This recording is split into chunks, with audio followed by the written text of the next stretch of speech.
The war ended with silence, not victory. For 2 long years, Earth fought against the Alari Empire, a race of advanced, beautiful humanoid beings with glowing skin and sharp eyes. The Alari never wanted the war, but they didn't back down either. In the end, both sides lost too much. That's when the treaty was made. One final condition ended the conflict: a marriage between a high-ranking human officer and an Alari royal. Commander Darius Ward didn't expect to be chosen. He wasn't rich or noble or political. He was a soldier. But the Alari requested him by name, and no one knew why. Now he stood in a royal hall lit by blue crystal flames. The Alari people watched from every side, their faces calm and unreadable. In front of him stood Princess Celia, the daughter of the Alari, High Queen. She was stunning. Her skin shimmered like soft emerald. Her eyes glowed silver in the candlelight. Her long red hair flowed down her back like silk. She didn't smile, didn't speak, only stared at him with a quiet, sharp gaze. When she reached for his hand, the ceremony began. They were joined in. The old way, no big speech, no kiss. Just a single vow. We end this war, she said softly, by sharing blood and a name. Darius repeated the words. The crowd bowed. It was done. He was now married to an alien princess. After the ceremony, he was shown to her private chambers. They were tall, quiet, full of gold-trimmed furniture and soft light. He stood awkwardly inside, unsure what to do. She entered behind him. Closing the door, he turned to speak, but she was already facing him. I will speak first, she said. Voice low and smooth. He nodded.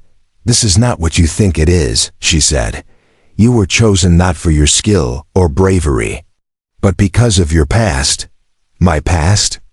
Darius asked. She walked slowly around him, her red silk dress brushing the floor. You once spared an Alari scout. 6 months before the treaty. A girl with silver eyes.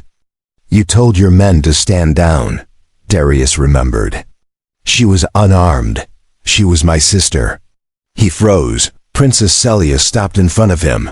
You could have taken her life. But you didn't. That was the moment our queen began watching. You, he felt his throat tighten. I didn't expect this. No one did, she replied. And now I will ask for my first right as your bride. He nodded slowly. What is it? She stepped closer. I want your help, not as a husband, but as a soldier. He blinked. A soldier? There is something hidden beneath our capital. A secret even my people are not allowed to speak of. But I've seen glimpses, read old messages. There's something alive down there. A weapon or a warning. I need someone brave enough to go with me. Someone not blinded by our traditions. Darius stared at her. You married me for a mission? She looked at him, serious and calm. I married you to stop a war, but I chose you for this. He paced the room. If we get caught, they won't kill me, she said. But they might kill you. He gave a dry laugh, comforting. She stepped closer. You can say no, I will not force you. He looked into her silver eyes. Somehow, they reminded him of that scared girl he spared long ago. Now she stood in front of him in royal clothes, full of fire and secrets. He nodded once. Tell me where we go. She gave a faint smile. Beneath the throne room, at midnight. Come quietly. That night, he didn't sleep. Something strange was happening. He didn't know if she trusted him or just needed him. But one thing was clear. This marriage wasn't about love. It was about something buried. And if her first request had already shaken him, what waited beneath the palace might change everything. Darius moved through the palace halls in silence.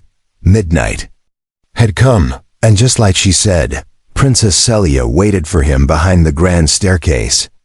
She wore a dark cloak now, her glowing skin dimmed under the hood. She gave him a small nod. No guards? He whispered. She glanced back. Not yet. They stepped through a hidden passage carved behind a marble pillar. It was old, dusty, and steep. The stone walls were cold. Blue light flickered from crystals in the ceiling. The further they walked, the quieter it became. Darius noticed her hands were shaking. "You've never been down here," he said. She nodded. "Only in dreams." The tunnel finally opened into a wide underground chamber. The ceiling was high, filled with strange machines half covered in dust and vines. A huge metal door stood at the far end. Symbols covered it, Ilari writing, but none like Darius had ever seen. Celia stepped forward. "My mother told us this place was cursed, a prison of the old ones. But I think it's something else." Darius checked the walls. "What's behind that door?" She stared at it. "A secret our people have hidden for centuries." Celia touched her palm to a glowing circle on the door. Lines of light spread across the surface. The door rumbled, then slowly slid open. Behind, it was a round chamber with a glowing sphere at its center floating above the floor, humming softly. "What is that?" Darius asked. "I don't know," she whispered. "But it calls to me." She stepped inside. The sphere suddenly lit up brighter. Light shot across the floor. Symbols floated in the air, forming a spiral around her. Darius moved closer, reaching for her. "Celia." The light struck her chest. She gasped and fell to her knees. "Celia." Darius ran to her. She was still breathing, eyes wide, glowing with silver light. Her voice was low, distant. "I see them. Voices, memories. This is not a weapon." He held her shoulders. "What's happening to you?" She looked at him. "It's a message." "A warning." "A warning?" She nodded weakly. "The war. It wasn't just about territory. It was to keep people away from this." Darius helped her stand. "Then what is it?" "A gate," she said. "A gate to something beyond our world, something the Ilari once touched, and then feared." Before Darius could answer, a loud alarm rang out through the chamber. Red lights flashed. "They know we're here," she said. "How?" She pointed up. The sphere, it sent a signal. Not just to the palace, to space. Someone or something knows. "We've opened it." Heavy boots echoed in the tunnel behind them. Darius pulled out the blade he always carried. "Time to go." They ran back into the hallway as armored Ilari guards charged down the steps. "Don't hurt them," Celia shouted. "They don't know the truth." Darius didn't fight. He shielded her with his body as they ran into a side tunnel. Celia hit a panel in the wall. A secret door slammed shut behind them, sealing the guards off. They kept running. When they finally stopped in a dark chamber, Celia leaned against the wall, breathing hard. Darius watched her. "You didn't just want me because of that moment in the war. You needed someone who could see the truth and act." She met his eyes. "Yes." He walked closer. "What happens now?" She looked up at the ceiling. "Now we follow what the sphere showed me. There's more hidden. Another gate. Off-world." He frowned. "More gates?" She nodded. "And if we don't reach them first, someone else will." She touched her chest. The glow had faded, but something still pulsed under her skin, and Darius knew this was far from over. Whatever had started with their wedding had only just begun. They left the palace before sunrise. Celia wore her cloak again, face hidden beneath the hood. Darius walked beside her, his hand always close to the small pulse pistol hidden at his side. Neither of them spoke as they passed through the outer gates, down toward the city's quiet loading docks. Celia had called in a favor, an old pilot who owed her family a debt. The ship was small and fast, built for stealth, not comfort. When they climbed aboard, the pilot, an old Ilari man with silver markings on his face, stared at Darius but didn't ask questions. He only said, "Where to, Princess?" Celia gave him the coordinates. "The dark moon of Telvakar. Land us far from the ruins. No signals. No noise." The ship lifted off quietly, vanishing into the clouds before the palace even knew they were gone. Hours passed in silence. Darius sat in the back of the ship, sharpening a small blade. Celia stood near the window, her eyes fixed on the stars. "You okay?" he asked. She didn't answer right away. Then softly she said, "Everything changed the moment I touched that sphere. I see symbols now, even when I close my eyes. I hear echoes in my sleep." He walked closer. "You think it's part of you now?" She nodded.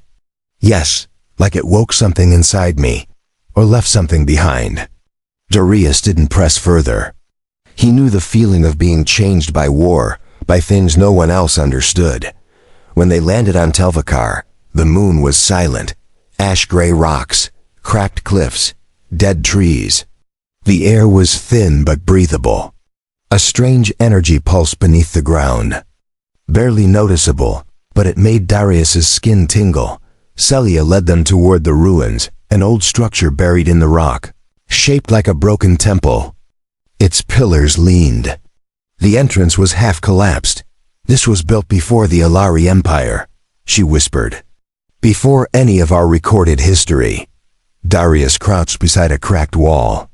"These symbols, they match the ones from the chamber below your palace." "Yes," she said. "The gate is here. I saw it in the vision." They entered the ruins. The inside was darker, colder.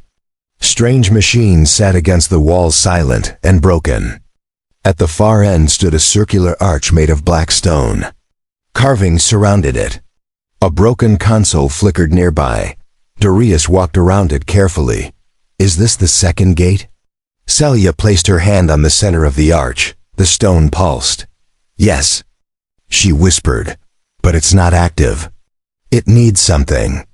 Suddenly, a sound echoed through the hall. Metal scraping stone. Darius turned, gun raised. 3 figures stepped from the shadows, tall, cloaked, their faces hidden by masks. They moved like hunters, calm, silent, dangerous. Celia stepped forward.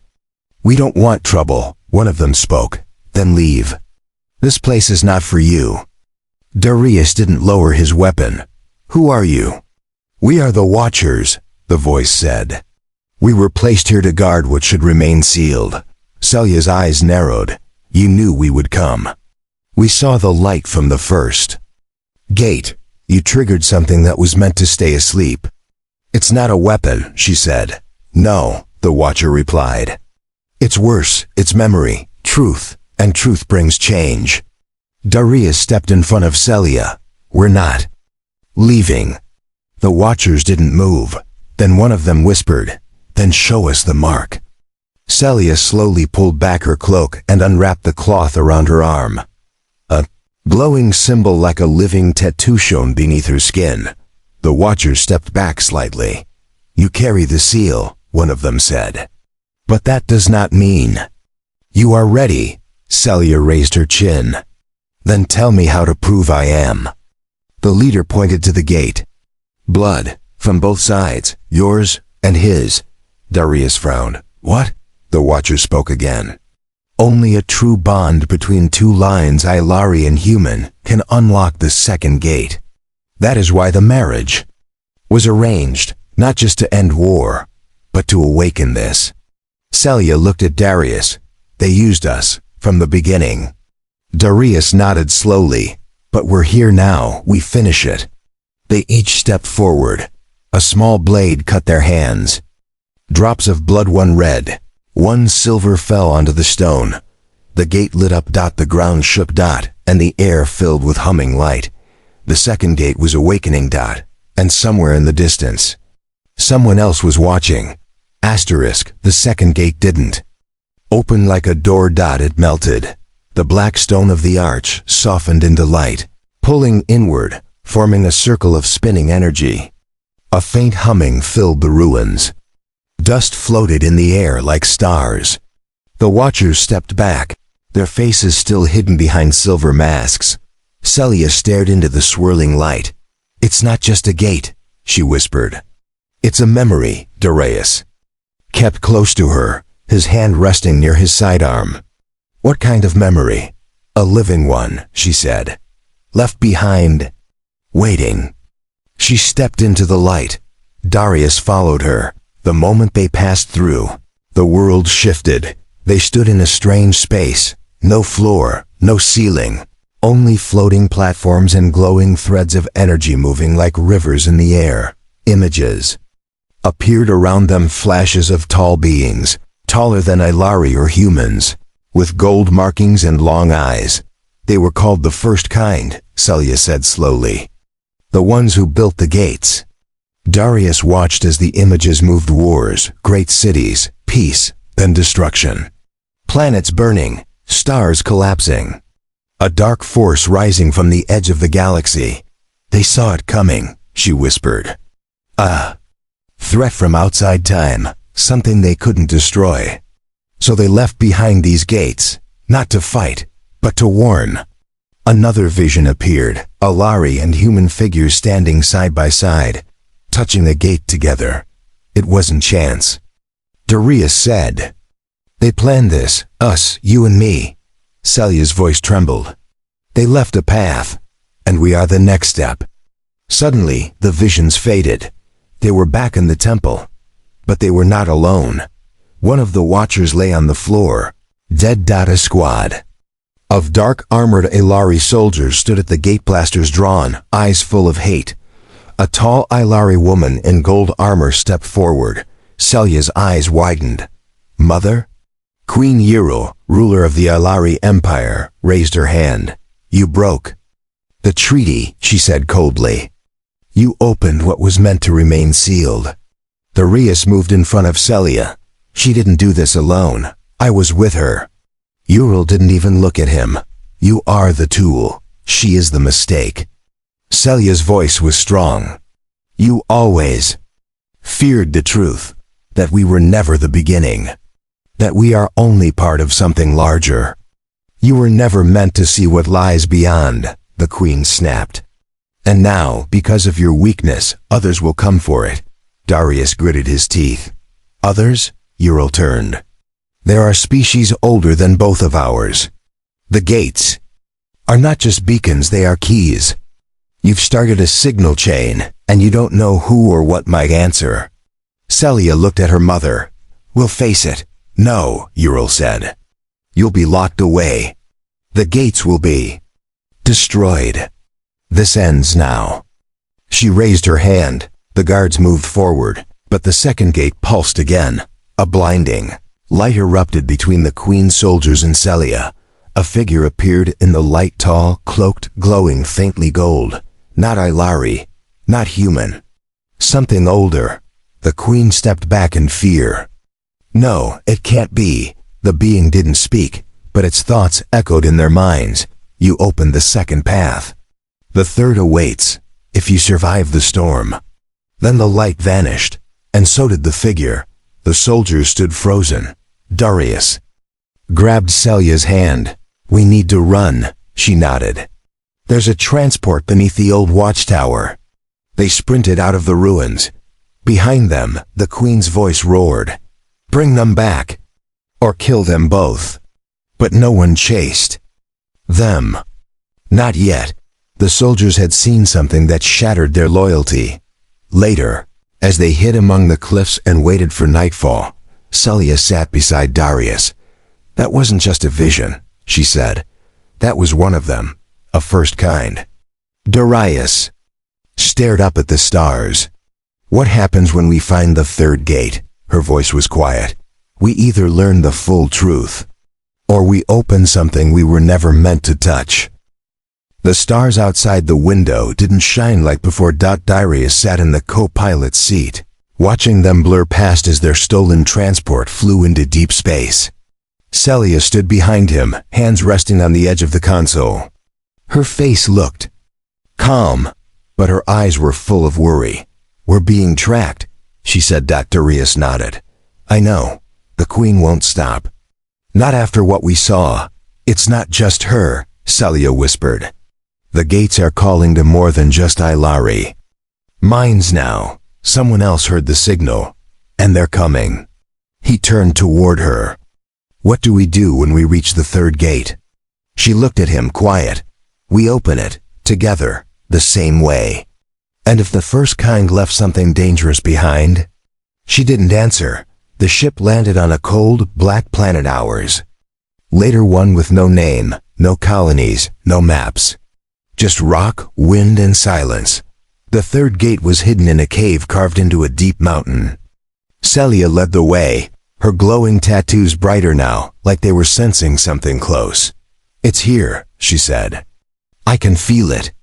The inside of the mountain was different from the other ruins. It wasn't broken. It was preserved like. Time had frozen around it. The gate stood at the far end of the chamber. But this one wasn't black dot, it was made of clear crystal. Inside the arch, swirling mist moved like water, glowing gold and blue. In front of it stood a single pedestal one that required 2 hands to activate. Darius stepped beside her. Same. As before, Celia nodded. Yes, but this time, we must say the vow aloud. What vow? The one they gave us, she said. In the vision, a vow of unity. Darius looked at her and took her hand. Together, they placed their palms on the pedestal. Celia spoke. One mind, one blood, one truth. Darius followed. One mind, one blood, one truth. The gate opened, but this time no vision came. Instead, wind roared through the chamber. The mist inside the gate pulled outward, then solidified into a shape.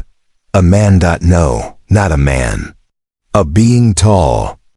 Golden skin, eyes like deep stars, and markings that flowed like rivers across his body. The first kind. But this one spoke out loud. You are not supposed to reach the third. Darius stepped forward. Why not? The being's voice was deep, sad.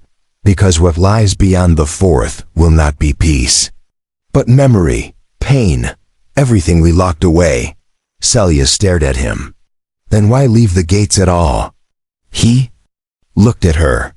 Because we hoped you would choose not to open them. Darius raised his voice. But we did. We had to. The truth can't stay buried, the being turned. Then you will need to face it, all of it. He waved his hand. The mist behind the gate shifted, showing stars, war, destruction. Worlds collapsing, massive fleets. Beasts larger than cities. Creatures not made of flesh, but thought and hunger.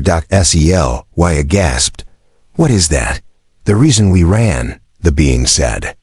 The hunger, it followed us through time. It eats light, knowledge, memory. And if you open the fourth gate, it will see you. Darius clenched his fists. Then teach us how to stop it. The first kind paused. Then nodded. If you truly wish to bear that burden, then take what we left behind. He raised his hand. From the ground, a small cube rose, glowing, spinning, singing like music. It hovered between them. The last piece of our knowledge, he said. The key to the final gate. Take it, and the final truth will follow. Celia reached out and took it. The being vanished. The gate sealed behind them. And the cube dimmed, leaving only a quiet hum. They stepped back into the cold air outside the mountain. Above them, the stars had changed. Ships were coming, not Ilari. Not human. Something else. Celia looked at Darius. We have one gate left. He nodded. And a galaxy waking up all around us. Asterisk. The final gate was hidden in the oldest place of all. Not a planet, not a star, but a drifting station, cold and dead. Floating between galaxies, where light barely reached, and time moved like fog. Darius stood near the control panel of their ship, staring out at the massive shape through the glass. It looked like a ring made from broken moons, with pieces of black crystal floating around it in slow orbit. The last gate. Celia stood beside him, holding the cube they had recovered. I don't hear it anymore, she whispered. The voices are gone, no more dreams, just silence. Darius nodded. Maybe that means it's close. They suited up and flew across the void in a small shuttle. When they entered the structure, the silence wrapped around them like a heavy blanket. No sound, no air. Just the slow hum of something deep and old.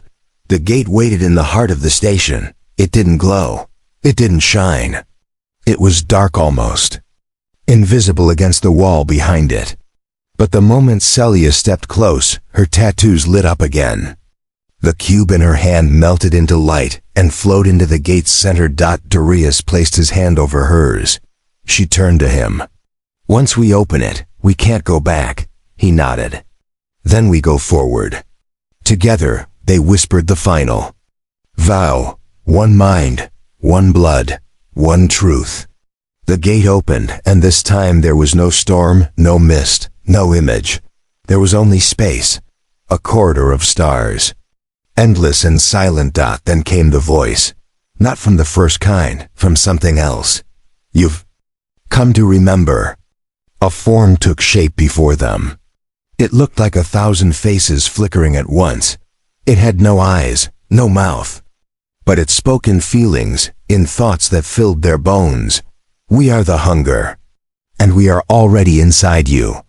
Celia gripped Darius's hand tightly. What do you want? He asked. You opened the gates. You called us. And now we feed. Around them, memories twisted, old worlds, dead civilizations, forgotten names, all being erased. One by one, but then Celia stepped forward. No, she said, her voice shaking. I've carried your history, your warnings. And I remember them all. The creature paused. You consume what is forgotten. But I will not forget. She raised her hand, and every symbol burned with light. The gate behind them cracked. Light poured through. Darius stepped forward. You exist because people stop remembering. But not today. The creature screamed, a sound like silence breaking. Celia and Darius stepped into the light, and the gate collapsed. The station burned behind them, sealed by their choice. They awoke on a ship drifting in calm space, far from the hunger, far from the first kind. Celia rested her head on Darius's shoulder. It's gone. He looked out at the stars. No, it's sleeping. But we stopped it for now. She closed her eyes. Then let's build something better. He smiled. They didn't just end a war. They ended a cycle. Together. They were never just husband and wife. They were the memory that refused to die.